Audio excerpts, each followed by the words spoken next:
کہ آپ کے لیے ہم جانتے ہیں کہ آپ کے لیے اس وقت بہت مشکل وقت ہے اور آپ نے بڑی مشکل سے یہ انٹرویو ریکارڈ کروایا ہے، جس کے لیے میں آپ کا ذاتی طور پر شکر گزار ہوں۔ اب سب سے پہلے ہم یہ جاننا چاہتے ہیں کہ یہ انڈر گراؤنڈ جانے کا یا روپوشی میں جانے کا یا یہ مفروری کاٹنے کا فیصلہ کب کیسے ہوا، اور اس طویل عرصے میں کبھی اسے ختم کرنے کے لیے یا کوئی منظر عام پر آنے کے لیے آپ نے سوچا ہو، اور شروع سے لے کر ذرا ابھی تک ہمیں تفصیل سے اگر بتا سکیں تو یہاں سے ہم اپنی بات کا آغاز کر لیتے ہیں۔ بسم اللہ الرحمن الرحیم۔ شہزاد بھائی، آپ کے علم میں ہے کہ 9 اپریل کے بعد سے ہی میں اپنے گھر سے دور ہوں، لیکن جوڈیشل کمپلیکس جو ڈیتھ ٹریپ خان صاحب کے لیے بچھایا گیا تھا، اس کے بعد مجھے سختی سے منع کیا گیا۔ پھر کچھ دنوں کے لیے میں اپنے دوست، اپنے بھائی خالد خورشید بھائی کے ساتھ گلگت بلتستان چلا گیا۔ خالد خورشید آپ کو پتہ ہے، آپ جانتے ہیں کہ ان کے ساتھ میرا دوستی کا بھائیوں جیسا اور بڑی محبت کا تعلق ہے، لیکن انہوں نے میرا بہت خیال رکھا وہاں پہ جتنا ان سے ہو سکتا تھا۔ اور پھر اس کے بعد خان صاحب کا فون آیا خالد کو، اور وہ مجھے واپس زمان پارک لے کے گئے۔ زمان پارک میں کچھ دن قیام میں نے کیا۔ وہ خان صاحب کے گھر میں جو سلیمان اور قاسم کا کمرہ ہے، وہ میرے لیے انہوں نے تیار کروایا۔ میں وہاں پہ رہنے لگا، اور میرا مطلب پبلک اپیرنس نہیں تھی۔ پھر ایک ایسا موقع ہے کہ خان صاحب کی پیشی کے دوران میں ان کے ساتھ نکل گیا، تو اس پر خان صاحب نے سخت ناراضگی کا اظہار کیا، اور یہی الفاظ تھے ان کے کہ بہادری اور بیوقوفی میں فرق ہوتا ہے، اور مر کر تم کیا کر لو گے، کیا فائدہ ایسی بیوقوفی کا۔ پھر اس کے بعد ایون کہ انہوں نے زمان پارک کی جو خان صاحب کی اپنی سیکیورٹی ٹیم تھی اور جو خان صاحب کی ذاتی ٹیم تھی، ان کو بلا کر ان کو سختی سے تاکید کی گئی کہ یہ جو کارکنان کے پاس کیمپوں میں جاتا ہے یا باہر جو لوگوں سے میٹنگز وغیرہ ہوتی ہے، وہ تمام سلسلہ بھی روکا جائے، اور روکا گیا۔ پھر مجھے یاد ہے کہ اب جو زندہ یا مردہ پکڑنے کے احکامات جاری ہوئے تھے، وہ آپ کے علم میں بھی ہوگا۔ تو اس کے بعد سے تو میں نے میٹنگز میں بھی، جو ایون کے زمان پارک کے اندر رہتے ہوئے بھی، میں نے کسی میٹنگ میں بھی شرکت نہیں کی۔ اور پھر مجھے یاد ہے کہ مئی کا مہینہ تھا جب میں خان صاحب کے گھر سے، خان صاحب اور بی بی کی دعاؤں میں انہوں نے مجھے، دعاؤں کے ساتھ انہوں نے مجھے رخصت کیا۔ مجھے یاد ہے، بلکہ ابھی بات کرتے ہوئے مجھے یاد آ رہا ہے کہ اس وقت مجھے تسبیح اور کھجوریں کچھ دی گئی کہ پتہ نہیں کہ آپ کب کہاں پہ کس طرح مطلب پہنچو گے، اور ساتھ ہی خان صاحب کا جو بلیٹ پروف جیکٹ تھا وہ بھی منگوایا گیا۔ مجھے کہا گیا کہ یہ پہن کے، مطلب اتنا انہوں نے ہر چیز کا خیال رکھا۔ پھر میری آخری ملاقات تھی یہ خان صاحب کے ساتھ، اور اس کے بعد مجھے یہ بھی اس وقت انہوں نے کہا تھا کہ سمجھایا تھا کہ کسی کے کہنے پر بھی، کسی بھی خبر پہ یا کوئی اطلاع کو دے، آپ نے کسی کے کہنے پہ باہر نہیں نکلنا، اور احتیاطی تدابیر کا مجھے کہا گیا۔ پھر اس کے بعد جب بھی میں ٹویٹ کرتا تھا تو اس کے بعد مجھے پیغام مل جاتا کہ یہ سوشل میڈیا بھی استعمال مت کرو، کیونکہ نہ صرف فزیکل ٹیموں کی تشکیل دی گئی ہے، لیکن اس کے ساتھ ساتھ آپ کا سوشل میڈیا اور آپ کا ٹویٹر بھی مانیٹر ہو رہا ہے، تو اس میں بھی احتیاط کرو۔ پھر 5 اگست کو جب خان صاحب کی گرفتاری ہو رہی تھی، تو اس وقت مجھے انہوں نے، بلکہ اس سے کچھ پہلے مجھے خان صاحب کا پیغام آیا کہ اگر آپ مجھ سے باہر جا سکتے ہو تو نکلو، کیونکہ یہ لمبا چلے گا۔ اور ساتھ ہی چونکہ وہ شہید ارشد شریف بھی مجھ سے باہر چلے گئے تھے، اور جو ہوا تھا وہ اس پورے قوم کو پتہ ہے، تو اس حوالے سے بھی باہر جانے کی صورت میں بھی مجھے احتیاط کا کہا گیا۔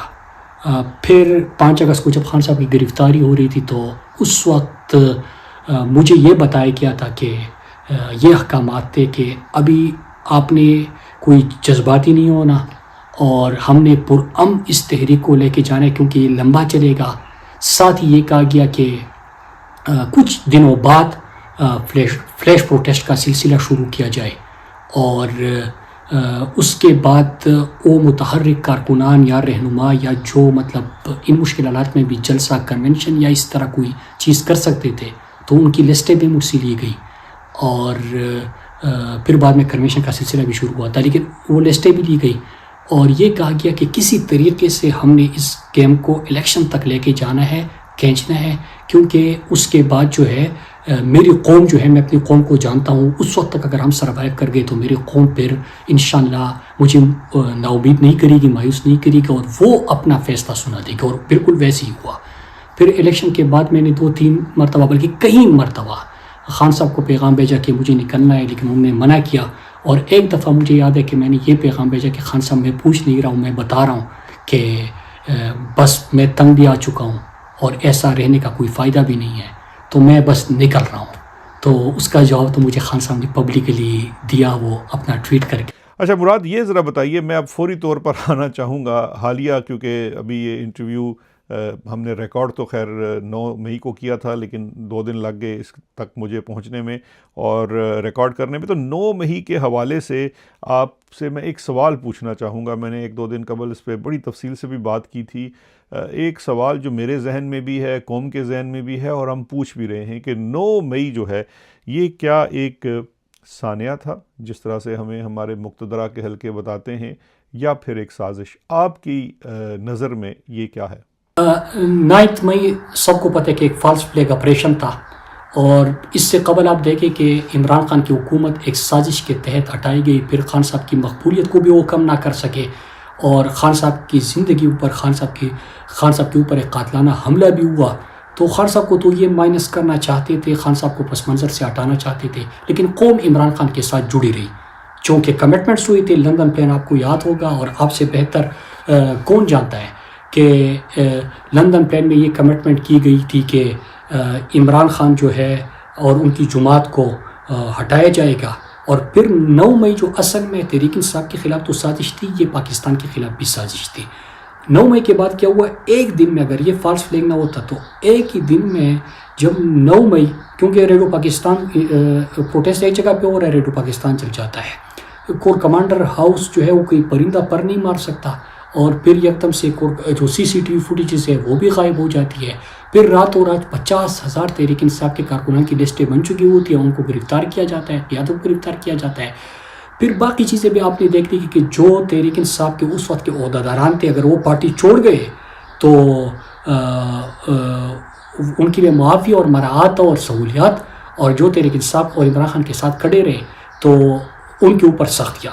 یاسمین راشد کی مثال لیجئے، باتوں کی مثال لیجئے، کہ جو ایک ہی گاڑی میں بیٹھے تھے، اگر تحریک انصاف اور عمران خان کے ساتھ کوئی کھڑا ہے تو ان کے اوپر سختیاں، اور جو چھوڑ کے چلا گیا تو ان کو پروٹوکول اور مراعات۔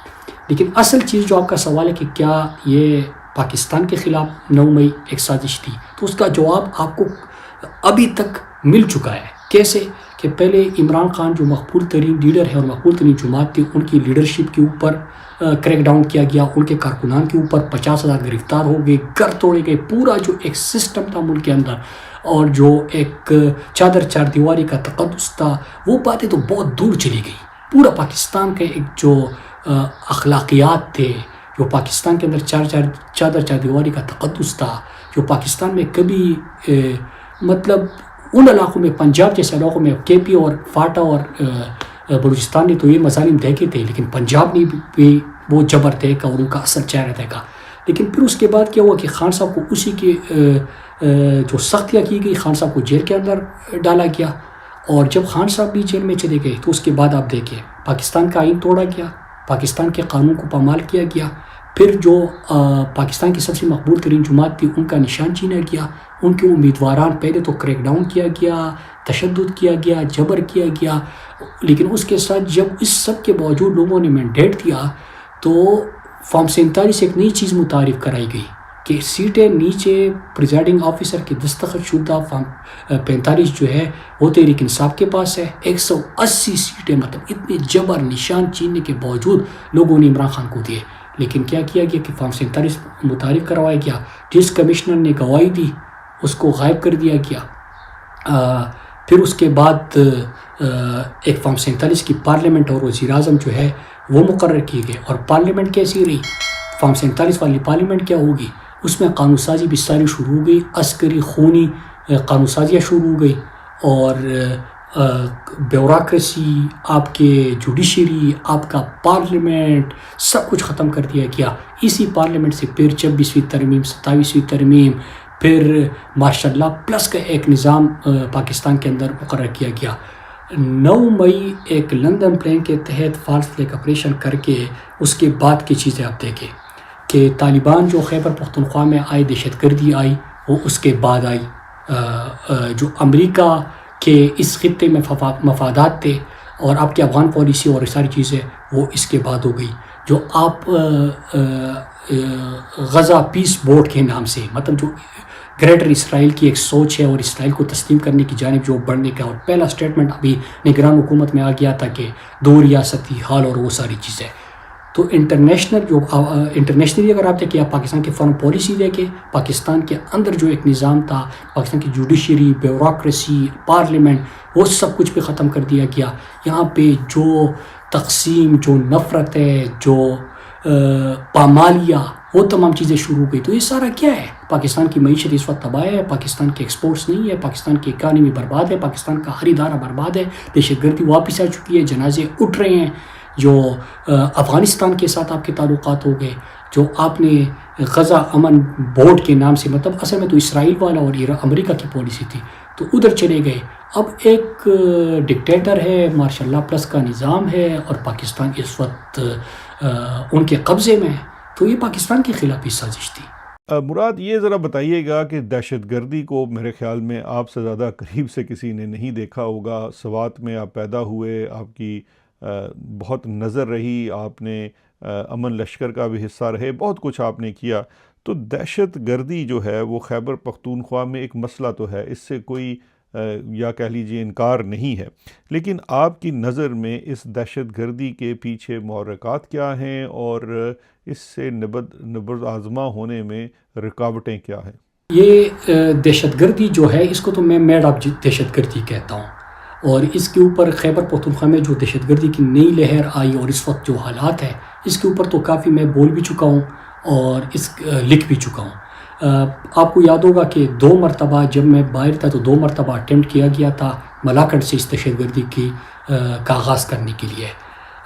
تو اللہ کا لاکھ لاکھ شکر ہے کہ اللہ نے مجھ سے یہ کام لیا، اور میری قوم کے ساتھ مل کر ہم نے 2 دفعہ ان کو ناکام بنا دیا. اور خیبر پختونخوا کے ملاکنڈ ریجن میں جو ابھی بھی آپ پوری خیبر پختونخوا کو دیکھیں تو ملاکنڈ ریجن میں جو امن ہے وہ 2 دفعہ جو ہم نے تحریک چلائی تھی اس کے بعد ممکن ہوا. پھر اس کے بعد جس طرح میڈ اپ دہشت گردی، پھر جب ٹرمپ نے اپنے الیکشن کمپین میں افغانستان میں رہ جانے والے اسلحے کی بات کی، اور ساتھ میں آپ کو یاد ہوگا کہ پھر وہ بگرام ایئر بیس کی جو بات ہوئی، تو کچھ ہمارے لوگ جو ہے وہاں پہ حاضری دینے گئے، اور یہ جو کمٹمنٹس کر چکے ہیں اس وقت جو رجیم بیٹھا ہوا ہے، جو آپ کا ماشاء اللہ پلس کا نظام ہے، تو ان کو پورا کرنے کے لیے جو پالیسی اختیار کی گئی. بلوچستان کے جو حالات ہیں، تو اس وقت آپ کے سامنے ہے. دہشت گردی کے ٹاپک کے اوپر میں بڑا مختصر اس لیے بات کر رہا ہوں کہ باقی چیزوں کے اوپر بھی ہم بات کریں، کیونکہ اس کے اوپر تو میں تحریکیں بھی چلا چکا ہوں. میڈا دہشت گردی ڈالری جنگ میں اس کو کہتا ہوں. اور 1979 ہو، اس سے ہمارا تعلق نہیں تھا. ہمارا ایک ملٹری ڈکٹیٹر تھا، وہ اس طرف چلا گیا، جنرل ضیاء الحق. اور پھر ہمارے گلی محلے میں جو کلاشنکوف کلچر آیا، جو منشیات آئے، وہ آپ کے سامنے ہے.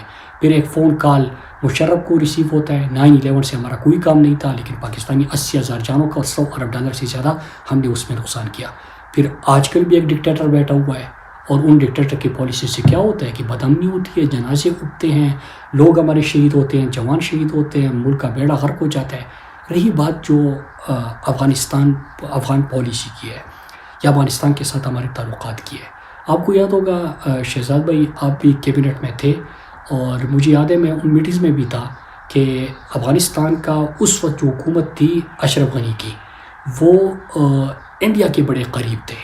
تو اس کے باوجود عمران خان نے ان کے ساتھ مسلسل بات چیت کا سلسلہ جاری رکھا اور ان کو انگیج کیا، کیونکہ آپ کے پڑوسی تبدیل نہیں کر سکتے.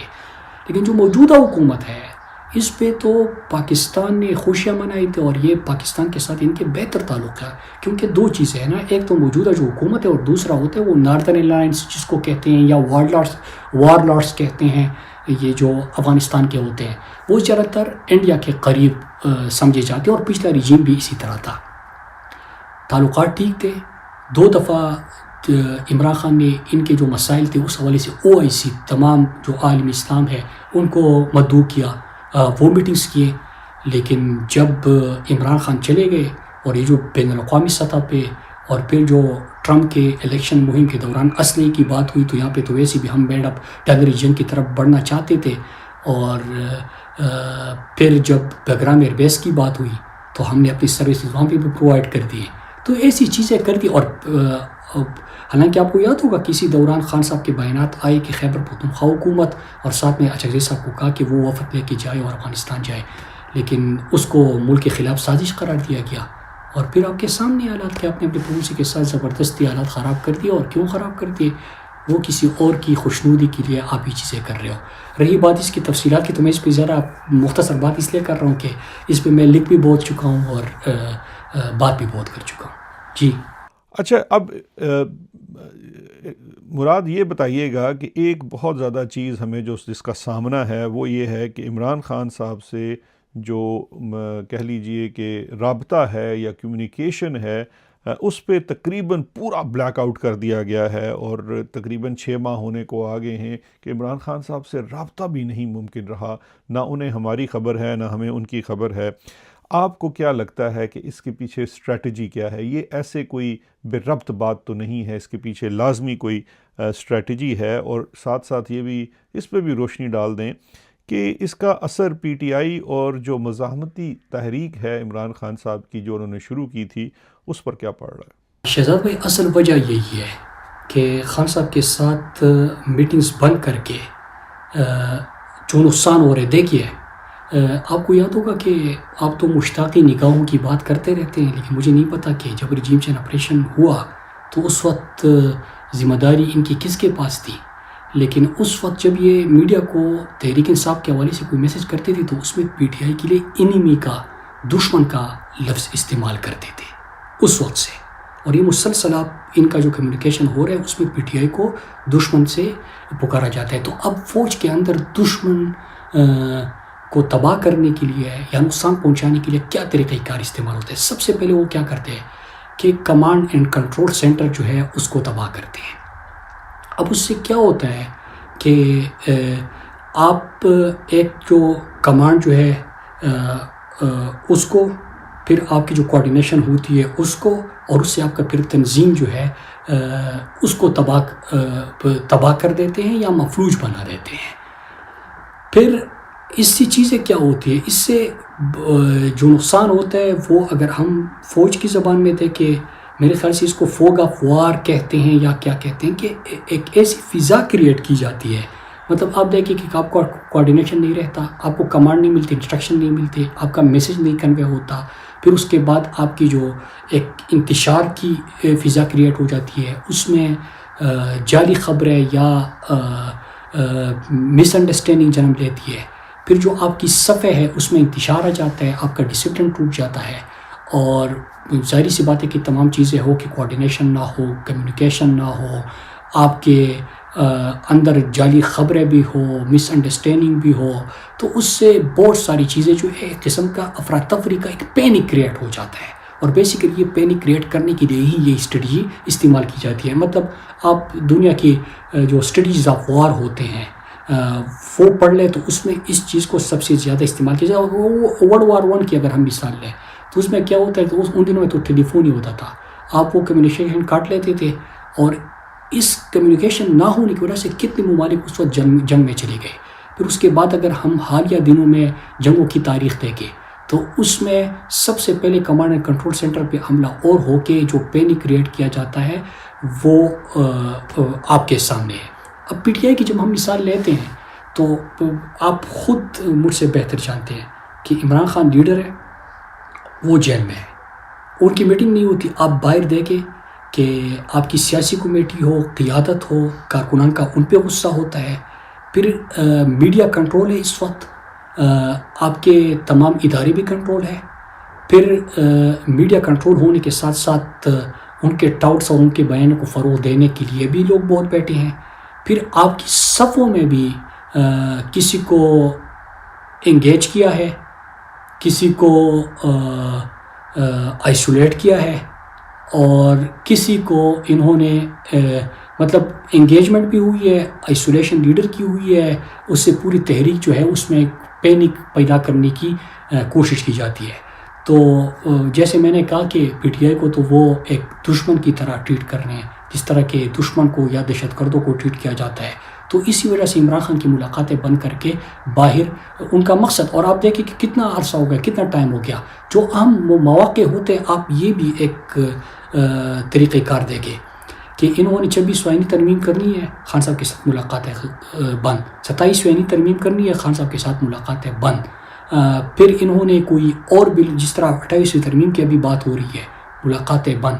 اس کے بیچ میں اگر آپ دیکھیں کہ جو اسرائیل کے حوالے سے اور باقی معاملات انہوں نے فیصلے کرنے تھے، ملاقات بند، کیونکہ عمران خان ہی پاکستان کی آواز ہے. اچھا، یہ عمران خان صاحب نے حقیقی آزادی کی تحریک کا آغاز کیا، لیکن آج ہم اس کا کوئی بوجھ اٹھانے سے قاصر نظر آتے ہیں.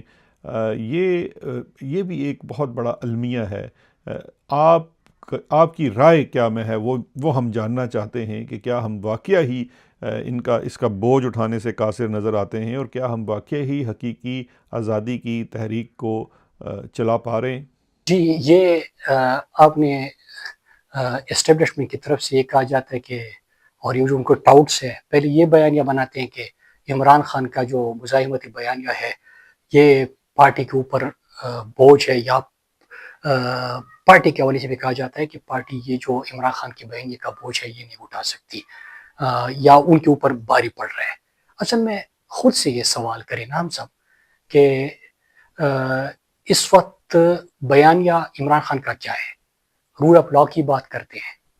پاکستان میں جس طرح لا قانونیت ہے اس کو کیا ٹھیک نہیں ہونا چاہیے؟ عمران خان بات کرتے ہیں، مطلب بیسیکلی تو حقیقی آزادی ہے، لیکن پھر ہم دیکھیں تو لا قانونیت ہے، خان صاحب رول آف لا کی بات کرتے ہیں. خان صاحب کہتے ہیں کہ آئین ہے، آئین کی پاسداری ہونی چاہیے، پارلیمنٹ کی بالادستی ہونی چاہیے. اور سازشوں کا جال بنا کیا. ایک سائپر تھا، کس سے مخاطب تھا اور کیا ہوا وہ سب آپ کے سامنے ہے. پھر اس کے بعد آپ دیکھیں کہ جس طرح یہ نظام پورا ایکسپوز ہو گیا، جو جبر کا ایک سلسلہ شروع ہوا، یہ پاکستان کی تاریخ میں کبھی نہیں ہوا. یہ ہائیبریڈ ریجیم اور یہ کہتے ہیں، لیکن یہ ماشاء اللہ پلس سے بھی باچانس سے بھی بڑھ کر بھی کوئی چیز ہے اس وقت جو پاکستان میں ہو رہا ہے. تو حقیقی آزادی یہی ہے کہ یہاں پہ اگر آپ مطلب سوشل میڈیا والا ایکٹیوسٹ ایک ٹویٹ کر لیتا ہے، وہ اٹھایا جاتا ہے، وہ نہیں ہوتا، اس کے گھر والے، اس کے والدین کو اٹھایا جاتا ہے. پارلیمنٹیرینز پارلیمنٹ کی احاطے سے اغوا کیے جاتے ہیں. فاٹا میں، بلوچستان میں، خیبر پختونخوا میں جس طرح ڈالری جنگ لا کے اور پھر جس طرح کے لوگوں کے اوپر تشدد اور ظلم کیا جاتا ہے، یہاں پہ آپ دیکھیں لوگوں نے دیکھا کہ کس طرح عمران خان کو سزائیں سنائی جا رہی ہے. تو یہ آپ کی عدلیہ ہے، عدلیہ آپ کی ختم ہو چکی ہے، بیوروکریسی ختم ہو چکی ہے، آپ کی پارلیمنٹ یرغمال ہو چکا ہے. تو ان تمام چیزوں کے بعد اب ہر کوئی حقیقی آزادی کو سمجھ پایا ہے، چاہے وہ پاکستان کی فارن پالیسی ہو کہ کسی اور کے کہنے پہ جب آپ جنگوں میں جاتے ہیں یا آپ کسی اور کے مفادات کے لیے کہیں پہ میڈ آف دہشت گردی لے کے آتے ہیں تو اس سے پاکستانوں کے جنازے اٹھتے ہیں، پاکستان کی معیشت تباہ ہوتی ہے. پھر جس طرح کہ آپ اپنے من اور اپنے مفادات کے مطابق اور اپنی طاقت کو اور اقتدار کو طول دینے کے لیے فیصلے کرتے ہیں تو اس سے بھی پاکستان کو ہی نقصان ہوتا ہے. اور حقیقی آزادی کی جدوجہد جو ہے وہ عمران خان کی انشاءاللہ رہائی ہوگی، اور عمران خان نے جو قوم کو شعور دیا ہے یہی حقیقی آزادی کی طرف لے کی جائے گی. تو حقیقی آزادی عمران خان نے یہ سوچ دیا، یہ شعور دیا، اور عمران خان انشاءاللہ حقیقی آزادی کا خواب جو ہے وہ پورا کریں گے. اور پاکستان کے فیصلے پاکستان میں بھی ہوں گے، پاکستان کے فیصلے آئین کے مطابق ہوں گے، قانون کے مطابق ہوں گے. قانون کے مطابق چاہے وردی والا ہو، چاہے عام سویلین ہو، چاہے امیر ہو، چاہے غریب ہو، چاہے کوئی بھی ہو، وہ سب برابر ہوں گے. پاکستان میں آپ انسانی حقوق ہوں گے، پاکستان میں عوام کے مینڈیٹ کے مطابق فیصلے ہوں گے، پارلیمنٹ جو ہے وہ آزاد اور خود مختار ہوگا، بالادست ہوگا. تو یہ تمام چیزیں انشاءاللہ وہ اپنے آنکھوں سے دیکھیں گے، اور یہی خواب عمران خان نے دیا ہے. اور حقیقی آزادی عمران خان کی رہائی ہوگی، اور عمران خان ہی حقیقی آزادی کی اس جدوجہد کو شعور دیا ہے، اس کو ہم نے جمع پہنائیں گے انشاءاللہ. اچھا مراد، یہ تو اب آپ نے بہت اچھا ہمیں سارا انالیسس کر کے بھی بتا دیا، اپنی رائے بھی بتا دی. آپ کے پاس کافی وقت بھی ہوتا ہے چیزوں کو دیکھنے کے لیے، سمجھنے کے لیے. مجھے یہ بتا دیجئے کہ پاکستان تحریک انصاف کے پاس آج کے دن جب ایک بہت زیادہ مایوسی پھیلی ہوئی ہے، یہاں میں یقین جانیے اوورسیز کے اندر بھی لوگوں میں مایوسی ہے، اور اس کی واحد وجہ شاید یہ بھی ہے کہ اپنے لیڈر سے، اپنے مرشد سے لوگوں کا رابطہ نہیں ہے. اب یہ بتائیے کہ آج جماعت کے پاس آپشنز کیا ہیں، وہ کیا کر سکتی ہے، یہ ذرا ہمیں ضرور روشنی فرما دیجیے. ایسی جماعت کے پاس آپشنز بہت زیادہ ہوتے ہیں. رہی بات پاکستان تحریک انصاف کی، آپ کو پتہ ہے کہ جو جبر، جو ظلم کیا گیا اس وقت پی ٹی آئی کے اگر ہم دیکھیں تو لیڈر جیل میں ہے، قیادت باقی بھی جیلوں میں ہے، یا جلاوطن، ملک سے دور، یا روپوش. تو پی ٹی آئی کے اوپر تو ابھی بھی بہت ایک کٹھن وقت ہے. لیکن اس کے باوجود پولیٹیکل پارٹی کے پاس اور پاکستان تحریک انصاف کو کوئی پولیٹیکل سپیس بھی نہیں دی جا رہی. مطلب اس طرح ٹریٹ کیا جا رہا ہے جس طرح کہ دشمن ملک کو یا دشمن کو یا کسی دہشت گرد کو ٹریٹ کیا جاتا ہے. ٹھیک ہے، لیکن اس کے باوجود آپشنز بہت ہوتے ہیں. مطلب جیسی الیکشن ہوا، مطلب اسی جبر کے باوجود لوگوں نے، قوم نے عمران خان کے ساتھ کھڑے ہو کے ان کو ووٹ دیا. یہ الگ بات ہے کہ اسی وقت اگر احتجاج ہوتے، میرے بار بار اس وقت اگر آپ دیکھیں وائس نوٹس آ رہے تھے اور میں بار بار بتا رہا تھا کہ اپنا مورچہ چھوڑنا نہیں ہے، اپنے کڑا رہنا ہے جب تک آپ رزلٹ نہیں لیتے. لیکن کسی کا خیال ہوگا کہ عدالت کو انصاف مل جائے گا، نا کہ عدالت اسے کیا انصاف مل جاتا ہے. جو فیلڈنگ سیٹ ہوئی تھی اور یہ جس طرح کے ایک قدم ہو رہا ہے، تو شہزاد بھائی آپ کو یاد ہوگا کہ ان دنوں بھی میں زمان پارک، یہ بنی گالہ کی میٹنگز میں بھی کہتا تھا کہ یہ جو ہے نہ الیکشن ٹائم پہ ہوگا، نہ باقی چیزیں ہوگی. اور یہ جو ایک جبر کا اور یہ جو ایک بادشاہت کی سوچ پائی جا رہی ہے، جو لندن میں معاہدے ہوئے ہیں، جو کمٹمنٹس ہوئے ہیں، جو لندن پلان ہے، جو پھر شریف خاندان اور ان کے بیچ جو کمٹمنٹس ہوئے ہیں، یہ بڑا لمبا ایک سلسلہ ہے. لیکن آپشنز کیا ہوتی ہے اس وقت ہم یہ کر سکتے ہیں. جب الیکشن ہوا تو خیبر پختونخوا کی حکومت کے پاس بہت آپشنز تھے. آپشن ایز اٹ از کہ مطلب ایز کے جو فاٹا میں، یہ سابقہ فاٹا میں کر رہے ہیں، جو ڈرون حملے کر رہے ہیں، جو ملیٹری آپریشن کر رہے ہیں، جو دہشت گردی لے کے آ رہے ہیں، اس کے اوپر آپ بولنے سے زیادہ میرے خیال سے جو 4-5 اقدامات قانون طور پہ آپ وہ کر سکتے تھے. پنجاب میں آپ اپوزیشن میں تھے، بڑی جماعت تھے. پارلیمنٹ کے اندر آپ بڑی جماعت ابھی بھی ہے، لیکن آپ پارلیمنٹ کے باہر پارلیمنٹ لگا کے اگر ایک کام کر لیتے نا کہ ایک ایجنڈا پارلیمنٹ کا تیار ہوتا ہے، آپ ایجنڈا تیار کرتے، لیکن آپ اس ایجنڈے کی کاپیاں بھی تقسیم کرتے، میڈیا کو بھی بھیجتے، سب کو بھیجتے. اور اس میں آپ کیا کرتے کہ جو اس وقت جو عاصم منیر کی ڈکٹیٹرشپ ہے اس کے اوپر بات کرتے، جو یہ گولیاں چلا کے لوگوں کو سیدھا گولی چلا کے مار رہے ہیں اس کے اوپر بات کرتے، جو انسانی حقوق کی پامالیاں ہو رہی ہے اس کے بات کرتے. اپنی اسمبلی لگاتے، بہت سارے ایشوز ہیں. وہ نہیں ہوا، اب کیا ہو سکتا ہے؟ اب پچھلے دنوں میں نے کہا تھا، اور ہمارے کارکنان اور ہمارے سوشل میڈیا ایکٹیوسٹ یہ سب بھی کنفیوژن کا شکار ہو جاتے ہیں. لیکن میں ایک بات کرنا چاہتا ہوں، آپشنز کی بات ہوتی ہے. اس وقت آپ اندازہ کریں شہزاد بھائی کہ آپ کا ملک کا سب سے مقبول ترین لیڈر، پاکستان کا عظیم بیٹا عمران خان جیل میں ہے. ان کی آنکھ ضائع ہو گئی. ان کی اہلیہ بشرا بی بی، ان کا کیا قصور ہے؟ انہوں نے کیا کیا ہے؟ اپنے شوہر کے ساتھ کھڑی رہی، باپردہ خاتون ہے، اپنی عبادت کرتی ہے، اپنی عبادت گزار ہے. اس کا ان کے ہتھ کنڈوں سے، لیکن جو غلیظ کمپین ان کے خلاف چلائی گئی، جو عمران خان کے ساتھ قید تنہائی میں ڈال کے جبر کیا جاتا ہے، تو اس کے بعد میں سوال کرتا ہوں کہ کس طرح ہمارے پارلیمنٹیرینز یا جو ہماری قیادت یا جو بھی ہے، مطلب میں کسی کو یہ نہیں کہتا کہ کوئی مخلص نہیں ہوگا، وفادار نہیں ہوگا، ہر کوئی اپنی کوشش کر رہے ہیں. لیکن اگر کسی کے لیے تھوڑی بہت آسانی ہے، آپ عاصم منیر کے جبر میں بھی اگر پارلیمنٹ جا سکتے ہیں، اسمبلی جا سکتے ہیں، ٹاک شو میں جا سکتے ہیں، تو اس کا مطلب ہے کہ آپ کے لیے آسانی ہے. ورنہ یہاں پہ لوگوں کی زندگیاں برباد ہو گئی ہیں، گھر اجڑ گئے ہیں، جنازے اٹھ چکے ہیں. تو اس میں آپ کیا کر سکتے ہیں؟ سب سے پہلے تو تحریک انصاف نے یہ فیصلہ کرنا ہے نا کہ عمران خان کا جو کمیونیکیشن یہ بند کر دیتے ہیں. تو کہا جاتا ہے کہ اچھگزئی صاحب کو اختیار دیا جاتا ہے اپوزیشن پاکستان کو. پھر سیاسی کمیٹی پہ بات آ جاتی ہے، سیاسی کمیٹی فیملی کی بات کر لیتی ہے، پھر قیادت کی بات آ جاتی ہے، پھر خیبر پختونخوا کے چیف منسٹر کی بات آ جاتی ہے، اور میں نے اس کی ایک لمبی فہرست لکھی بھی تھی کہ یہ فیصلے یہ جو مختلف پلیٹ فارمز ہیں یا باڈیز ہیں یہ خود کر سکتے ہیں. تو ہم اس وقت اپنے لوگوں کے لیے کیوں کچھ نہیں کر رہے؟ ہم کیوں کوئی فیصلہ نہیں کرتے؟ تو کتنا مشکل ہوگا شہزاد بھائی کہ ایک ہی چھت کے نیچے سارے ایک دن بیٹھ جائے 1 گھنٹے کے نوٹس پہ.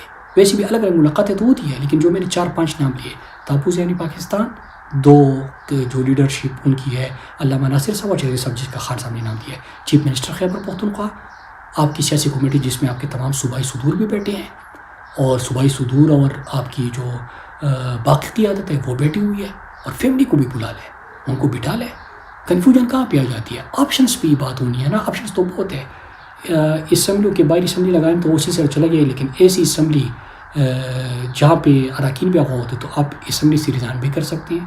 آپ پورے پاکستان بند کرنے کی طرف بھی جا سکتے ہیں. پورے پاکستان کی میں بات اس لیے کرتا ہوں کہ بہت جگہوں پہ بات کی جاتی ہے کہ اپنی حکومت جہاں پہ ہو ان بند کرنے سے کیا فائدہ حاصل ہوگا. تو پھر تو میں یہ بھی کہتا ہوں کہ قلم چھوڑو کہ کیا جو تھا وہ لوگ صحیح تنقید کر رہے تھے، پھر اس کا کیا فائدہ. تو بات یہ کہ آپ یہ کریں کہ آپ خیبر پختونخوا کا جنید اکبر میں سمجھتا ہوں کہ وہ کر سکتے ہیں، خیبر پختونخوا بند کر سکتے ہیں. خالد خورشید گلگت بلتستان کے صدر ہیں اور ہماری یوتھ کی ذمہ داری بھی ان کے پاس ہے، ان میں بڑی صلاحیت ہے، وہ کر سکتے ہیں. اس طرح سندھ میں ہمارے لوگوں میں جس طرح کی یہ جو نہروں کا مسئلہ تھا اس پہ کھڑے ہو گئے تھے، تو یہ اپنے لیڈر کے لیے کیوں کھڑے نہیں ہو سکتے؟ عتیق آزادی کے لیے کیوں کھڑے نہیں ہو سکتے؟ لوگوں کے پاکستان کے لیے کیوں نہیں کھڑے ہو سکتے؟ ہو سکتا ہے. داؤد کاکڑ بلوچستان کی جو تنظیم نیچے ہے، میں نام صرف لیڈرشپ کے لے رہا ہوں، عامر مغل جو اسلام آباد کے ہیں، پھر قیوم یازی صاحب جو آزاد کشمیر کے ہیں، سب میں سب پنجاب کی جو مختلف ریجنز ہیں. تو ان سے آپ ان کو بھی سیاسی کمیٹی میں یہ ہے، یہ بیٹھ جائیں گے، فیملی بیٹھ جائے گی، تحفظ پاکستان بیٹھ جائے گا، اور قیادت آپ بیٹھے آپشن پہ سوچیں آیا ملک بن کر کی طرف جانا ہے. اور یہ پھر ایسا پلان ہو کہ سسٹینیبل ہو. مطلب یہ ہے کہ ایسے موقعوں پہ اور ایسی تحریکیں جب آپ چلاتے ہو نا، مطلب بند کرنا یا پہیا جام کرنا یا پورے ایک سسٹم کو مفلوج کرنا یا روکنا، تو اس کے لیے کیا ہوتا ہے کہ مخالف کے پاس یہ ہوتا ہے کہ بس ٹائم بائی کرے اور تھوڑا سا اس کو یہ 1 دن میں تھک جائیں گے. آپ کی اسٹریٹجی یہ ہوتی ہے کہ آپ اس کو کس طرح کھینچے، کہ مطلب جس طرح آپ کو پتہ ہے کہ پی ٹی آئی ایک احتجاج کرتی ہے پھر واپس جاتی ہے تو کریک ڈاؤن شروع ہو جاتا ہے. تو اس لیے اس کو سسٹین کرنا ہے، یہ ہو سکتا ہے. پھر اس کے ساتھ آپ یہ جو لانگ مارچز ہے یہ کبھی سلسلہ آپ نہیں ہو سکتے، آپ مسلسل کر سکتے ہیں. لوگ کہتے ہیں کہ گولیاں چلاتے ہیں، گولیاں تو انہوں نے چلانا شروع کر دیا، گولیاں ہی چلاتے ہیں. لیکن قوم جب آپ بہت بڑے نمبر میں نکلتے ہیں اور اس کے لیے آپ اسٹریٹجی بناتے ہیں کہ کہیں پہ راستے بند کریں گے تو آپ کی کیا اسٹریٹجی ہوگی، وہ ہو سکتا ہے ان کا سوشل بائیکاٹ ہو سکتا ہے. اس کے ساتھ اسمبلی میں یہ ٹی وی ٹاک شو پہ جو ہمارے لوگ جاتے ہیں، تو مجھے یاد ہے کہ جب یہ نئے سلسلے ٹاک شوز وغیرہ کا شروع ہوا تھا تو خان صاحب پوچھتے، خان صاحب ہمیں 2 باتیں کرتے تھے کہ آپ کا ٹیک اوے کیا ہے، آپ وہاں پہ آپ کون سا پیغام پہنچانا چاہتے ہیں کہ آپ کے لوگوں تک پہنچے. تو اگر ہم ٹاک شوز میں جاتے ہیں اور ٹاک شوز میں اگر ہم سینے پہ عمران خان کی تصویر یہاں پہ پیج نہیں لگا سکتے، ہم عمران خان سے آغاز کر کے عاصم منیر کے جبر کا ذکر نہیں کر سکتے، ہم اصلاح قانونیت اور یہ جو ماشاء اللہ پلس ہے اس کا ذکر نہیں کر سکتے، تو پھر ایسے ٹاک شو میں بیٹھنے کا کیا فائدہ؟ کوئی شکلیں دکھانے تھوڑی جاتے ہیں. تو اس کے حوالے سے آپ اسٹریٹجی بنا سکتے ہیں. یہ جو ڈرون حملے ہو رہے ہیں ان کے اوپر FIRs کر کے بھی آپ کر سکتے ہیں. مطلب ہر لیول سے آپ چاہے آپ کا لانگ مارچ ہو، چاہے آپ کا ڈی چوک ہو، چاہے آپ کا ملک بند کرنا ہو، چاہے آپ کا اس ملک سے ریزائن کر کے لیجیٹیمیسی ان سے واپس دینی ہو، یہ تمام آپشنز آپ کے پاس ہر وقت دستیاب ہوتے ہیں. لیکن میرے خیال سے اس وقت تحریک انصاف کو سب سے زیادہ جو ضرورت ہے وہ یہ ہے کہ ان تمام جو اسٹیک ہولڈرز ہیں یا جو فیصلہ کرنے والے ان کو ایک چھت کے نیچے بٹھایا جائے. اس سے کیا ہوگا؟ آپ دیکھتے ہیں تحریک انصاف کا کارکن کیا گیلا کر رہا ہے، وہ تو اور اس سے قیادت کے اوپر بھی بڑی تنقید آ رہی ہے. آپ دیکھیں کہ قیادت سے بار بار سوال ہوتا ہے کہ آپ کر کیا رہے ہو. کارکن کچھ کرے تو اس پہ آپ ناراض ہوتے ہو، خود اگر کچھ کرو گے نہیں تو اس طرح کیسے ہوگا. تو میرے خیال سے ان تمام چیزوں کو ٹھیک کرنے کے لیے یہ آپشنس تو 1000 ہو سکتے ہیں، میں نے تو 3-4 بتا دیے. بہت زیادہ آپشنس آپ کے پاس، دھرنے ہو سکتے ہیں، مارچز ہو سکتے ہیں، شہر بند کرنے ہو سکتے ہیں، ملک بند کرنا ہو سکتا ہے، سپلائی لائنز بند کرنے ہو سکتے ہیں، بہت ساری چیزیں ہو سکتی ہیں، پرام طریقے سے ہو سکتی ہیں. تو میرے خیال سے ان آپشنس پہ جانا چاہیے، اور آپشنس پہ جانے سے پہلے سب سے پہلے آج ہی کے دن، مطلب میں تو پرسوں بھی کہا تھا کہ ایک دفعہ یہ اکٹھے بیٹھ جائیں گے تو کارکن بھی آپ کے ساتھ کھڑے ہوں گے، اور ایک پریس کانفرنس اگر یہ مشترکہ طور پہ ایک فیصلہ کر کے باہر آگے کریں گے تو یہ پوری قوم اور پورا سوشل میڈیا یہ بھی ان کے ساتھ کھڑے ہوں گے. لیکن سلیم اللہ والا سلسلہ ہوگا تو پھر اگر آپ 1000 آپشن بھی دے دیں کسی آپشن کے اوپر کام نہیں ہوگا، اور ایسی رسپانسبلٹی شفٹ جو ہے وہ ہوتا رہے گا. ایک اور سوال جو ہے وہ اس کی طرف بھی اگر تھوڑی سی آپ کی طرف سے کوئی چیز آ جائے کہ بہت زیادہ اس وقت بحث ہے انٹرنلی، تحریک انصاف کے اندر بھی ہے، ڈرائنگ رومز کے اندر بھی ہے، مختلف سمجھدار لوگ بھی کہتے ہیں کہ ایک طرف تو بات ہے عوامی مزاحمتی جدوجہد کی، اور دوسرا ہے سسٹم میں رہ کر ہلکی پھلکی کوشش جاری رکھنا، جیسے کہ پارلیمان میں رہ کر کردار کی ادائیگی ہے، یا پھر کمیٹیوں میں واپس چلے جانا ہے، وغیرہ وغیرہ.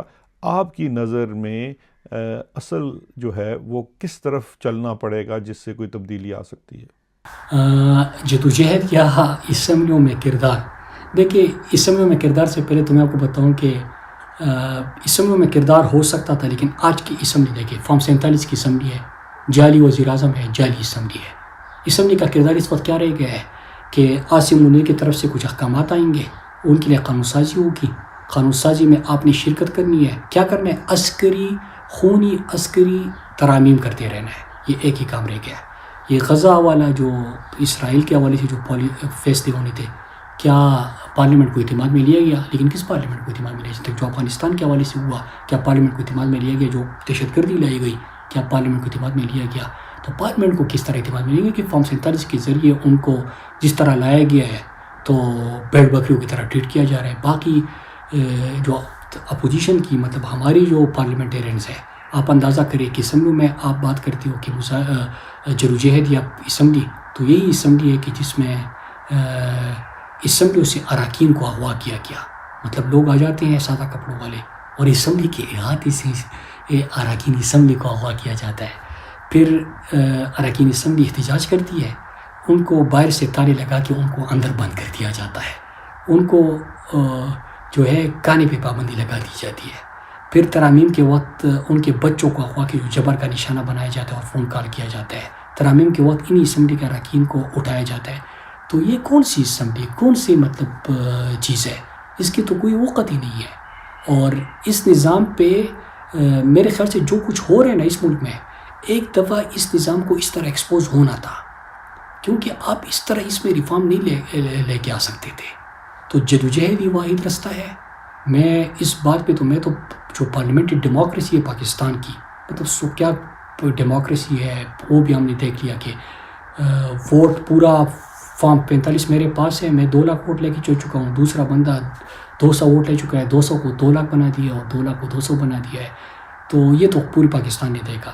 تو یہ جس طرح کے پوری طرح ایکسپوز ہو گئے ہیں نا کہ آپ کی جوڈیشری تباہ، پارلیمنٹ تباہ، آپ کے ووٹ کی توقیر نہیں، آپ کی یہاں پہ سیدھے لوگوں کو گولیاں ماری گئی، جو ڈی چوک میں ہمارے کارکنان شہید کے مرید کے میں جو ہوا، پھر اس طرح گھر توڑے گئے، پھر جس طرح کے جو انٹرنیشنل اسٹیبلشمنٹ کو خوش کرنے کے لیے جو فیصلے کیے گئے، اس کے بعد یہ نظام جس طرح کہ آہستہ آہستہ کر کے پورا ملک میں تمام ادارے انہوں نے تباہ کر دیے ہیں نا، ایک دفعہ یہ ہونا تھا اور یہ میرے خیال سے اس طرف جا چکے ہیں. اب اس کے بعد ایک دفعہ یہ نظام کولیپس کرے گا اور پھر جو بہترین بنیاد سے جدوجہد سے مزاحمت سے جو عمارت کھڑی ہوگی وہ پاکستان کو آگے لے کے جائے گی. تو آپ کا سوال ہے کہ جدوجہد یا اسمبلیاں، تو جدوجہد ہے.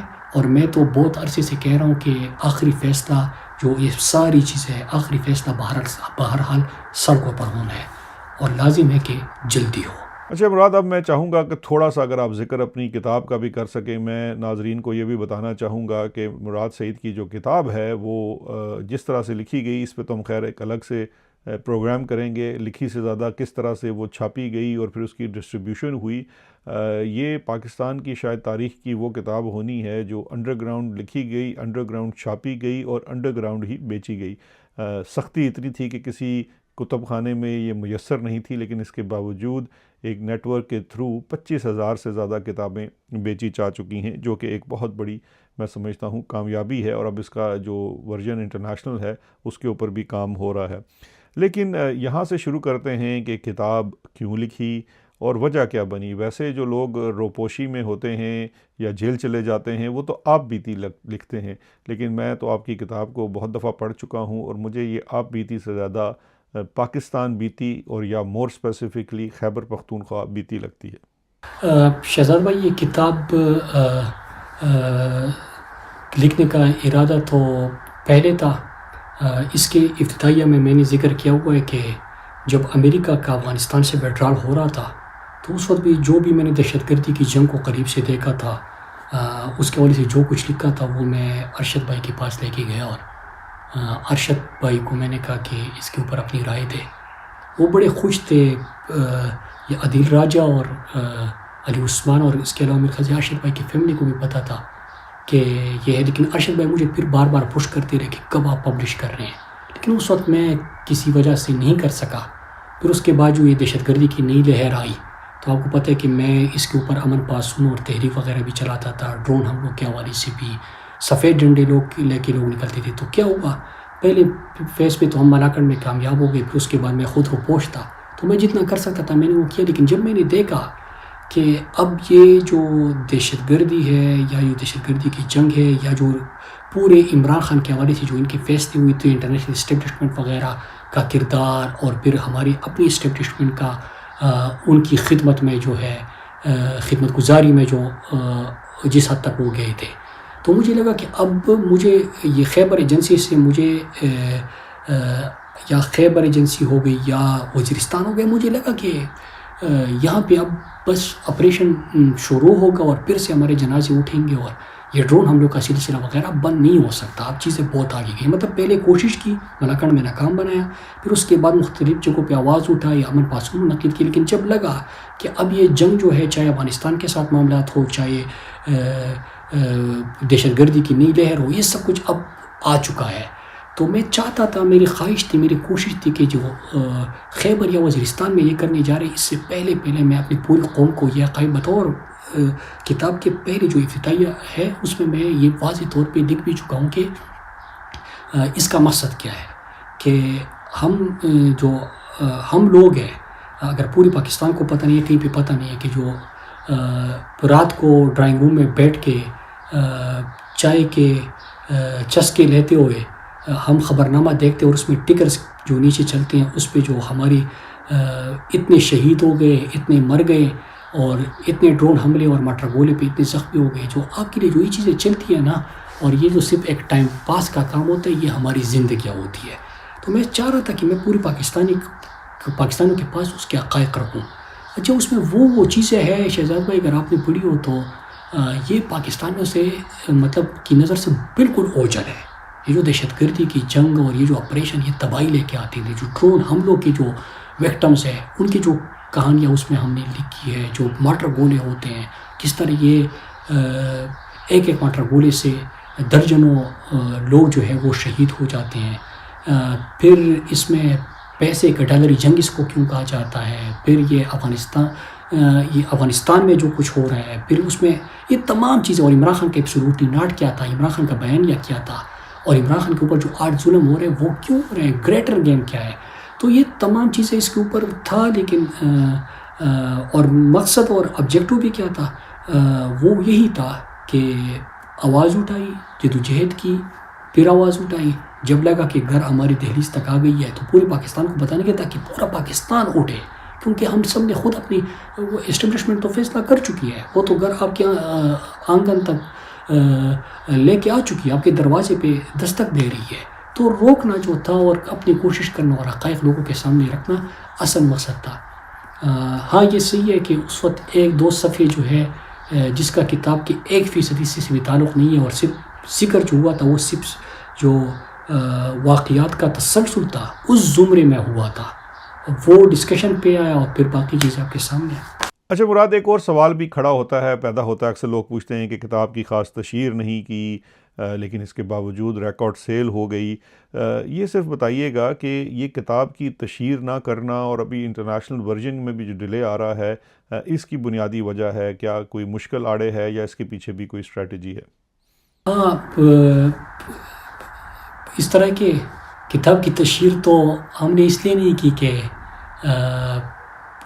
مجھے یاد ہے کہ جب یہ کتاب آ رہی تھی اور یہ کتاب کتنی مشکل سے مطلب کہ اس کو ہم چھپوانے میں کامیاب ہوئے. کوئی بھی بک سٹور جو ہے پاکستان میں آپ کو پتہ ہے کہ کسی بھی بک سٹور پہ اویلیبل نہیں ہے, لیکن سوشل میڈیا پہ کہیں کوئی چلا رہے تھے کہ یہاں پہ کیسے دستیاب ہے یا نہیں ہے. کسی جگہ پہ بھی اس میں مکمل طور پہ پابندی انہوں نے پاکستان میں لگائی, مطلب ان اناؤنسڈ جو ہے وہ پابندی تھی ایک قسم کی. تو کہیں پہ تو یہ دستیاب نہیں ہے. ہاں ہم نے کیوں تشہیر نہیں کی, اس کی وجہ تو آپ کو مجھ سے بہتر پتہ ہے, لیکن ایک چیز ہے کہ مجھے پاکستان سے جو باہر ہیں اوورسیز پاکستانیز, انہوں نے پیغام بھجوائے تھے کہ ہم اس کی لانچنگ کرنا چاہتے ہیں اور روڈ شوز کا وہ ذکر کر رہے تھے. تو میں نے کہا کہ یہ لوگ کہتے ہیں کہ ڈائیورجن ہوگی, پتہ نہیں کہ کوئی انقلاب ہمارے گھروں تک آ چکا ہے اور بس انقلاب آ چکا ہے, لیکن یہ کتاب جو ہے اس کی وجہ سے وہ انقلاب رک جائے گا.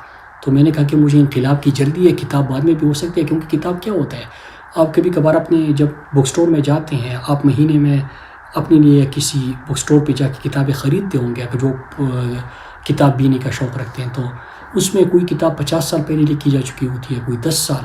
تو یہ کسی ایشو یا ایونٹ پہ نہیں ہوتا کہ آپ اس کی مطلب ڈائیورٹ کرنے کی, کسی ایشو کو کرنے کی کوشش کریں. لیکن خیر میں نے ان کو کہا, وہ جو اوورسیز پاکستانیز تھے بہت سارے ہمارے PTI والوں نے رابطے کیے تھے, پیغام بھجوائے تھے کہ نہیں ڈائیورجن کیا ہوگی, ہمیں تو ایونٹ بنانا ہے نا, اس وقت عمران خان کا بیانیہ پہنچانا ہے.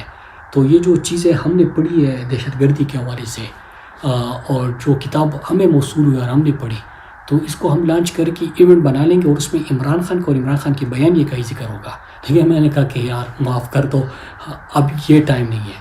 پھر اس کے بعد ابھی کچھ عرصہ پہلے مجھ سے رابطہ ہوا کہ اس کا آن لائن لانچنگ بھی تیار ہے. میں نے کہا کہ خدا کے لیے انقلاب پہنچ چکا ہے اور پورے قوم سڑکوں پہ ہے, اگر یہ کتاب آپ نے آن لائن بھی لانچ کر دیا تو میرا انقلاب رک جائے گا, تو اس کو تھوڑا سا ڈیلے کر دیں. تو یہی وجہ ہے کہ ہم نے تشہیر بھی نہیں کی, ہم نے اس کی پراپر لانچنگ بھی نہیں کی, بک سٹور میں اویلیبل نہیں ہے. لیکن یہ ہے کہ ایک ایفرٹ ہے نا, ہم کیا کر سکتے ہیں. میں تو خود سے پوچھتا ہوں کہ یہ دہشت گردی کی جنگ کے حوالے سے کیا میں تو بیوقوف تو نہیں تھا, میں اردو میں بھی کہتا تھا. مجھے پتہ نہیں تھا کہ اگر ریاست آپ کی ایک چیز لے کے آ رہی ہے اور یہ میڈ اپ دہشت گردی ہے, اور ملاکنڈ میں جس طرح یہ بارڈر کراس کر کے پھر یہ سوات تک پہنچے, پھر شانگلہ تک پہنچے, اور میں اس کو روک رہا ہوں قوم کے ساتھ مل کر, اور جو مجھے دھمکیاں اور جو مجھے مارنے کی کوشش ہو رہی تھی, تو میں تو بیوقوف تو نہیں تھا. لیکن مجھے عمران خان نے یہ سکھایا ہے, اور اللہ کا شکر ہے کہ اللہ نے یہ چیز میرے دل میں ڈالی ہے کہ میں نے تو خود اپنے گھر میں یہ مشکلات دیکھے. میری والدہ کو میں نے جس حال میں دیکھا, میرے اپنے بھائی کو جس حال میں دیکھا, میں اپنے گھر کو تباہ ہوتے دیکھا, اپنی مسجد کو شہید ہوتے دیکھا. تو میری کمٹمنٹ تھی کہ کسی اور کی والدہ کے ساتھ یہ نہ ہو, اور میں اس لیے یہ جدوجہد کر رہا تھا. پھر جتنا آواز اٹھا سکتا تھا ڈرون حملوں کے اوپر, آپریشن کے اوپر, چیزوں کے اوپر. جب مجھے محسوس ہوا کبھی کبھار, آج کل آپ نے دیکھو کہ ڈرون اور آپریشن وغیرہ کے اوپر میں ٹویٹ تک نہیں رہتا, کیونکہ میں نے پوری ایک کتاب اس کے اوپر لکھ دی کہ یہ حقائق ہے, یہ اس طرح ہوتا ہے. میں جتنا کر سکتا تھا میں نے کیا. اب سب اس کے خلاف اکٹھے کھڑے ہو جاؤ, اور جب پوری قوم اکٹھی ہوگی تو آپ دیکھیں گے کہ انشاءاللہ یہ جو ڈالری جنگ ہے یہ بھی ہمارے اوپر مسلط نہیں ہوگی. رہی بات یہ کہ تشہیر کیوں نہیں کی, لانچنگ کیوں نہیں کی, اس کی وجہ یہ ہے کہ ابھی آن لائن کے لیے بھی تیار ہے. میں نے روکا ہوا ہے, میں نے ان کو کہا کہ خدا کے لیے ایسے موقع پہ نہ کرو, انقلاب آ چکا ہے وہ رہ جائے گا. اور باہر بھی میں نے منع کر دیا, اور بک سٹور میں اویلیبل نہیں ہے. تو کتاب تو کبھی ضائع نہیں ہوتی. جن کا شوق ہوگا, جو اس چیزوں سے جو ہمارے جنازے اٹھتے ہیں, اور جو ڈالری جنگ اس کو کیوں کہتے ہیں, آپریشن سے کیا نقصان ہوتا ہے, ڈرون سے کیا نقصان ہوتا ہے, کس طرح ہوتا ہے, کس کی کیا کہانیاں ہیں, یہ جو مسنگ پرسن آج کل آپ لوگ دیکھتے ہیں, یہ اصل میں یہ ہم کیا کچھ دیکھ چکے ہیں. یہ جو جبر تشدد آج کل آپ لوگ دیکھ رہے ہیں, یہ ہم کس طرح, یہ علاقوں کے لوگ جہاں پہ آپریشن ہوتے ہیں یہ کس طرح دیکھ چکے ہیں. تو وہ تمام عقیدوں میں ہے. خیر میں اس پہ بات نہیں کرتا, اور آپ میرے ساتھ اس پہ بات نہ کریں. اس کے بعد آپ کو پتہ ہے کہ ہمارے کچھ دوست ناراض ہو جاتے ہیں, وہ کہتے ہیں کہ ڈائیورجن ہے. تو بس یہی ہے کہ وہ تیار تھا. لیکن اچھا مراد صاحب, آخر میں ایک دو سوال میں آپ سے اور کرنا چاہوں گا. ایک تو یہ ہے کہ ایک بہت زیادہ بات کی جاتی ہے, اس وقت سہیل آفریدی صاحب ہیں, خیبر پختونخوا میں وزیر اعلیٰ ہیں, اور وہ چیف منسٹر ابھی ہیں لیکن پہلے وہ ISF میں رہے ہوئے ہیں. اب ماضی میں آپ کے ساتھ بھی ان کی تصاویر ہیں. پھر مینا آفریدی ہیں, سہیل خٹک, بہت ساری نوجوان قیادت ہے جنہیں آپ کے نام کے ساتھ بھی جوڑا جاتا ہے. وہ اچھا کام کرتے ہیں تو آپ کی واہ واہ ہوتی ہے, اگر وہ کچھ نہیں پرفارم کر پاتے تو لوگ آپ کے اوپر انگلیاں بھی اٹھاتے ہیں. تھوڑا سا ہمیں اس پہ بھی ذرا روشنی فرما دیجئے کہ جی یہ جو اندرون خانہ باتیں ہوتی ہیں, مراد سعید کے لڑکے ہیں, اور یہ کیا ہے, اس میں کتنی سچائی ہے, یا آپ کا ان سے رابطہ ہے یا نہیں؟ جی شہزاد بھائی, میں ایک چیز کی وضاحت کر دوں کہ ISF اور یوتھ میں فاؤنڈنگ پریزیڈنٹ ضرور تھا, اور 2010 کے بعد سے میرے پاس ISF کی اور پھر 2011 کے بعد سے کوئی یوتھ کی کوئی ذمہ داری نہیں ہے پارٹی میں. یہ جو آپ نے سوال کیا کہ کہتے ہیں کہ اس کے لڑکے ہزاروں کی تعداد میں ہے, وہ کچھ نام تو آپ کے سامنے آ جاتے ہیں, لیکن یہ تعداد جو ہے وہ میرے ٹائم پہ میرے خیال سے 40-50 ہزار سے زیادہ ہمارے جو ISF کی تنظیم کے اندر بن گئے تھے ممبرس. مطلب جو پھر یوتھ کی جو ہم نے تنظیم بنائی تھی تو 40-50 ہزار سے زیادہ تو میرے خیال سے ان کی تعداد تھی.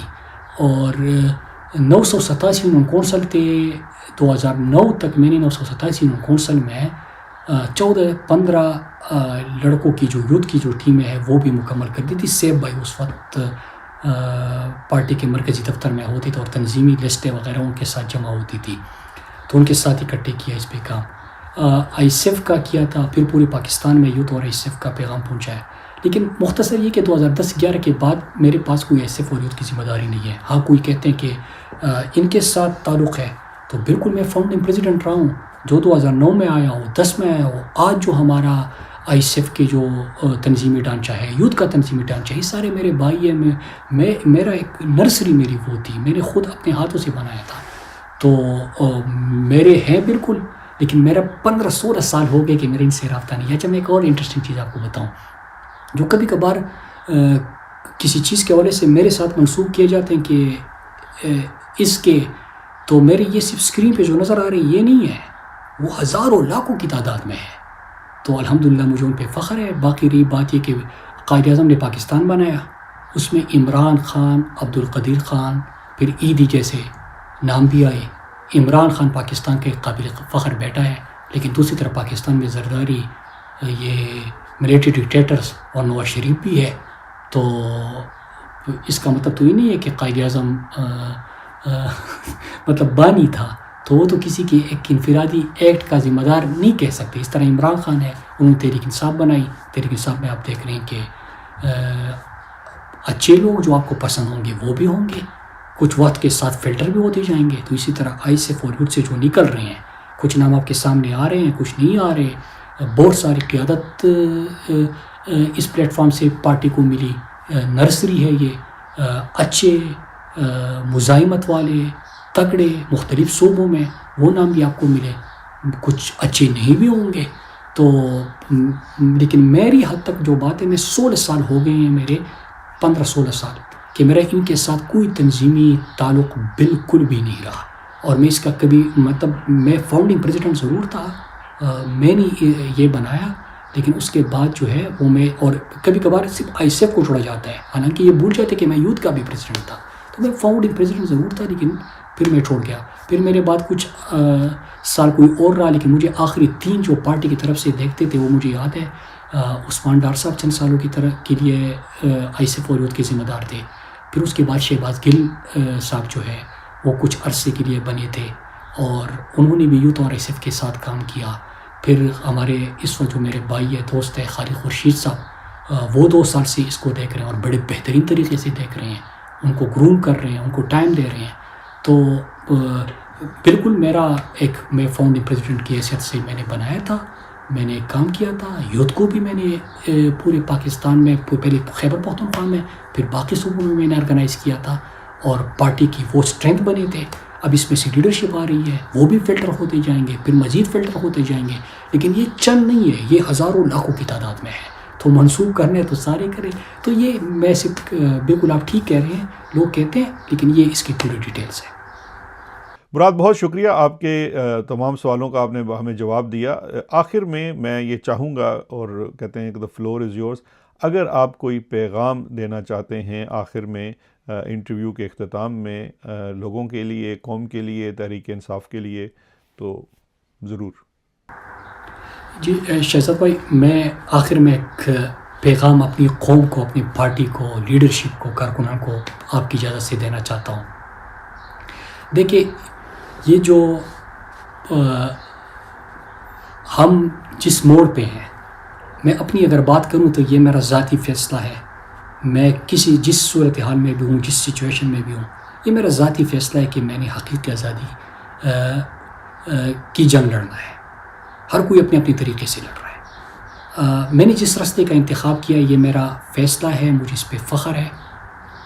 لیکن میں اپنی قیادت سے، اپنے اراکین اسمبلی سے، اپنی سیاسی کمیٹی سے، ان سب سے ایک گزارش کرنا چاہتا ہوں، اور میں بڑے دل سے، بڑی محبت سے اور ایک گزارش کر کے آپ سے بات کر رہا ہوں کہ قوم نے تو ہمارے اوپر بڑا اعتماد کیا.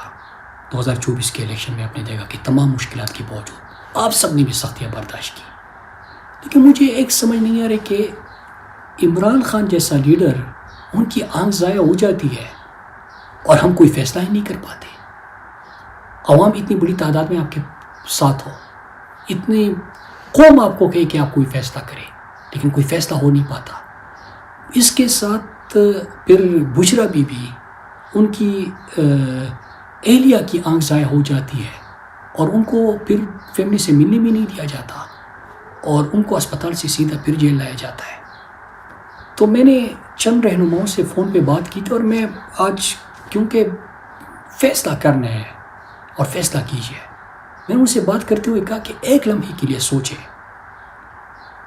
کہ اگر، اور یہ میرے پارٹی کی لیڈرشپ کو کہا کہ ایک لمحے کے لیے سوچیں کہ اگر آپ کی اہلیہ جیل میں ہوتی اور ان کی اس طرح آنکھ ضائع ہوتی، ان کے اوپر اس طرح جبر ہوتا اور یہ سب کچھ ہوتا، تو پھر بھی کیا آپ اسی طرح سکون رہتا؟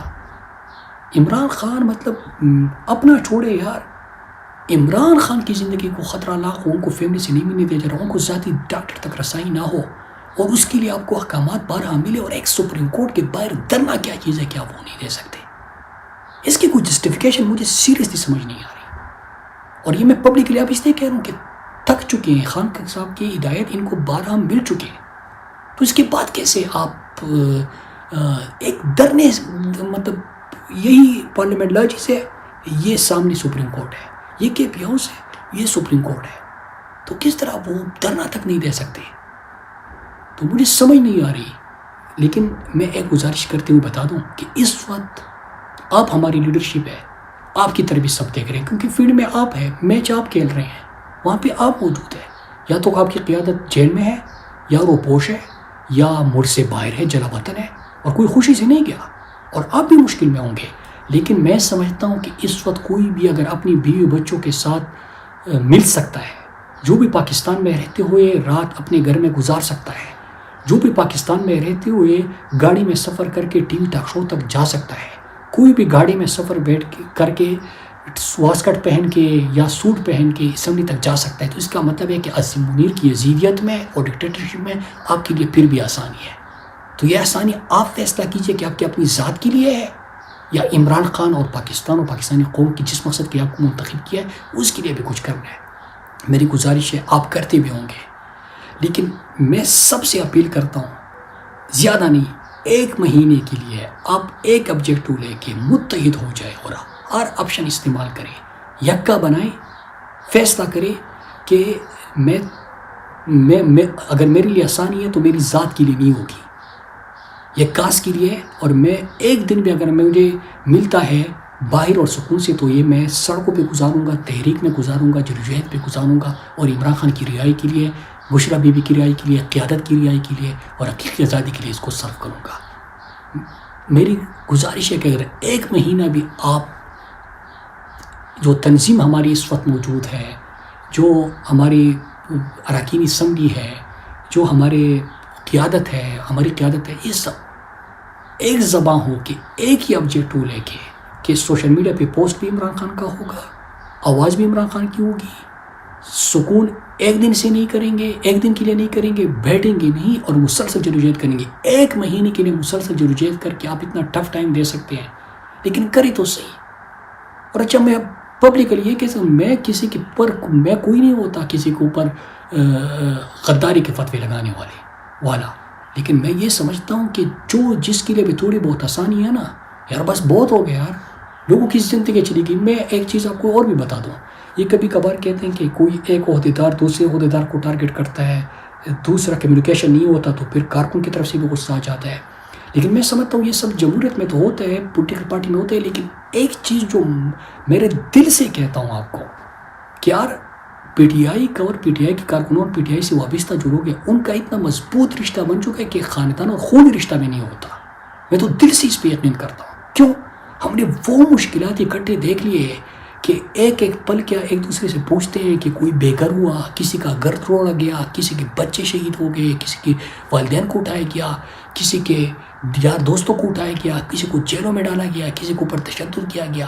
پھر اس کے بعد آپ دیکھیں یار کہ ہمارا شہید ارشد شریف چلا گیا، پاکستان کا سب سے بڑا صحافی، اسی جدوجہد میں. ذلی شاہ جیسا معصوم یار وہ زمان پارک کے باہر ہوتا تھا، بیٹھتا تھا، آواز اٹھاتا تھا، وہ چلا گیا. ہماری نوجوان بہت سارے زمان پارک میں جو بنیگالہ میں ڈیوٹی دے رہا تھا، ایک میری یوتھ کا صدر تھا اور ایسے ہی کا، وہ شہید ہو گیا اس دہشت گردی کی جنگ میں. پھر 26 نومبر کو جو سامنے سے گولیاں چلا کے ہمارے معصوموں کو شہید کیا گیا، پھر جیلوں میں جن کے اوپر تشدد ہو گیا. ہماری خواتین کو دیکھی، یاسمین راشد صاحبہ اتنی زیادہ عمر ہے، کینسر سروائیور ہے، ان کو دیکھیے، عالیہ حمزہ کو دیکھیے، صنم جاوید، فلک جاوید، پھر ہماری یہ میاں محمود الرشید صاحب، اجاز چودھری صاحب، عمر چیمہ صاحب، خان صاحب اور ان کی اہلیہ، پھر ہمارے بہت سارے ملٹری کورس میں جو ہے حسن نیازی ہو گیا. کتنے لوگ ہمارے آج بھی جیلوں میں ہیں، 50,000 تو جیل میں چلے گئے تھے. تو اتنا جبر سہا گولیاں چلی، یہ کوئی اس کے بعد تو میں نہیں سمجھتا کہ پی ٹی آئی میں کوئی بندہ عہدے کے لیے، کرسی کے لیے، یا کوئی تمغے کے لیے، یا کوئی کسی اور چیز کے لیے کام کر رہا ہوگا. ہمارا تو ایک ہی مقصد ہے، عمران خان نے جو ہمیں دیا ہے پاکستان کا، عمران خان کا، تو اس کے لیے 1 مہینہ متحد ہو کے مسلسل جدوجہد کیوں نہیں کی جا سکتی؟ تو میری گزارش ہے بھائی کہ ایک چیز کے لیے کھڑے ہو جائے. اس کے بعد جہاں پہ ہم گئے ہیں نا، یہ جو جس فیز پہ ہم داخل ہو گئے اور جس لمحے سے اور جو 4 سال میں رجیم چینج کے بعد سے ہم دیکھ رہے ہیں، اس کے بعد جو ہے ایک کاس کے اوپر آپ سب کو متفق ہونا ہوگا، کھڑے ہو جائے، سب کچھ بھول جائے. اور مجھے پتہ ہے ہر بندے کے ایک دوسرے کے ساتھ جو رشتہ بن چکے وہ بڑا مضبوط ہے، لیکن ثابت کرے 1 مہینہ کیا کہ آپ کوشش کرنی ہے، انشاءاللہ آپ جیت جائیں گے. لیکن تب ہوگا جب آپ دل سے سمجھیں. ناظرین، آپ نے مراد سعید کا انٹرویو سنا. پروگرام کی طوالت تھی، لیکن یہ ایک ایسا آپ کہہ لیجئے کہ مشکل سے حاصل کیا گیا انٹرویو تھا جو آپ تک پہنچانا ضروری تھا. اس کو ضرور آپ نے دیکھنے کے بعد اپنی رائے سے آگاہ کرنا ہے کہ مراد کی جو باتیں ہیں ان سے آپ کس حد تک ایگری کرتے ہیں، نہیں کرتے ہیں، یا جو مختلف خاص کر انہوں نے بات کی ہے کہ ہمارے لیے آگے کا کیا راستہ ہے، حقیقی آزادی کے لیے جد و جہد، یا پھر ہم کوئی سسٹم کے اندر رہ کے کردار ادا کریں. اس کے ساتھ ہی اجازت دیجیے اس خصوصی ٹرانسمیشن سے. شکریہ. خدا حافظ.